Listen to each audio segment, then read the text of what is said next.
नमस्कार, मैं डॉक्टर शारदा पारस हॉस्पिटल दरभंगा से ऑब्स्टेट्रिक्स एंड गायनेकोलॉजिस्ट हूँ। हमारे पास ये मरीज़ सुजाता रानी 27 साल या उम्र की 22 तारीख को संडे रात में आई थी 12:30 बजे। ये बहुत ही गंभीर हालत में आई थी, खून की बहुत कमी थी।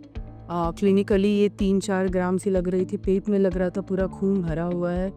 पूरे 9 महीने की इसकी प्रेगनेंसी की और इससे पूछने पे पता चला कि इसे शाम से ही दर्द हो रहा था और रविवार के कारण इसको 1-2 प्राइवेट हॉस्पिटल में एडमिशन नहीं मिल पाया, तो ये हमारे पास आई थी। फिर हमने 12:30 बजे रात में इसको भर्ती किया और दवाइयाँ सुई हमारे टीम ने स्टार्ट किया और मरीज़ को खून की बहुत कमी थी, तो हम तुरंत ऑपरेशन में नहीं ले सकते थे, तो इसको खून लाने को कहा गया इनके घर वालों को। इनको उसमें थोड़ा समय लगा, ये सुबह 9:30 बजे तक 2 यूनिट ब्लड लाए। तब हमने डॉक्टर मनोज सर जो हमारे यूनिट हेड सर हैं उनसे भी बात की रात में ही सर ने भी देखा और कहा कि आपको जो भी चीज़ की ज़रूरत है वो सब हम करवाएंगे, आप लोग ऑपरेशन करें। फिर मैंने अपने टीम के साथ सुबह 9:30 बजे इनको ऑपरेशन के लिए लिया और पेट खुलने पे 1.8 लीटर ब्लड और एक किडनी ट्रे जो 250 ml के बराबर होता है, उसमें भर के खून का थपका क्लॉट्स निकला। फिर बच्चेदानी फटा हुआ था, जो बच्चेदानी के ऊपरी हिस्से में, जो कि बहुत ही मोटा लेयर होता है, वहाँ पे फटा हुआ था। उसको सिलाई की पहले तो हमने बच्चेदानी निकालने का कंसेंट लिया था अगर ज़रूरत पड़ी तो, लेकिन मुझे लगा कि ऐसे में मैं बचा सकती हूँ बच्चेदानी को, तो एक 27 साल की महिला का बच्चेदानी बचा लिया जाए तो बेहतर होगा। इसके एक जीवित बच्चा था इसका 5 साल का, जो नॉर्मल डिलीवरी से हुआ था। तो मैंने बच्चेदानी को रिपेयर किया और जो भी ऑपरेशन में ज़रूरत थी, यूट्राइन आर्टरी लाइगेशन वगैरह, ये सब कुछ किया और बच्चेदानी को बचा लिया।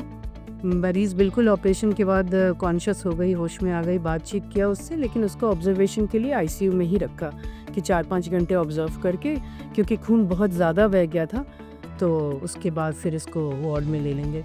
फिर उसके तुरंत बाद उसको कन्वर्जन, जिसको चमकी बोलते हैं आम भाषा में, वो आ गए और मरीज़ फिर से अनकॉन्शियस हो गई। फिर हमने उसको इंट्यूबेट किया, फिर वेंटिलेटर पे डाला हमारी टीम ने और ब्लड से रिएक्शन हुआ था ऐसा भी सस्पेक्ट कर रहे थे वो हमारे आईसीयू की टीम, तो उस ब्लड को रोक दिया हमने। फिर दूसरा ब्लड मंगवाया क्योंकि ब्लड चढ़ाना भी अति अनिवार्य था।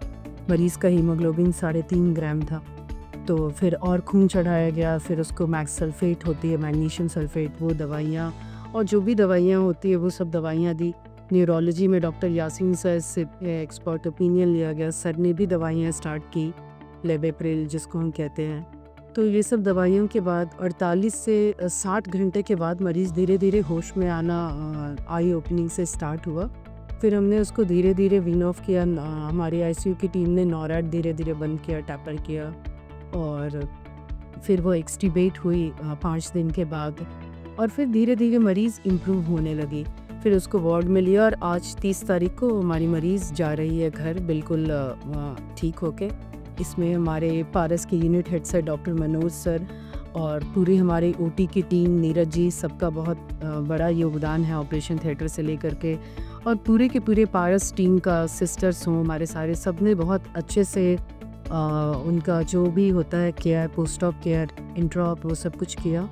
मरीज़ भी काफ़ी खुश है कि वो बच गई और इतनी अच्छे से जा रही है और अब वो फिर से प्रेग्नेंट भी हो सकती है 5 साल बाद। एक मायरेना कॉइल होता है, वो मैंने उसके यूट्रस में, बच्चेदानी में लगाया है कि वो 5 साल तक अभी ना हो प्रेग्नेंट, उसके बाद वो चाहे तो फिर से गर्भ धारण करके दूसरा बच्चा भी कर सकती है।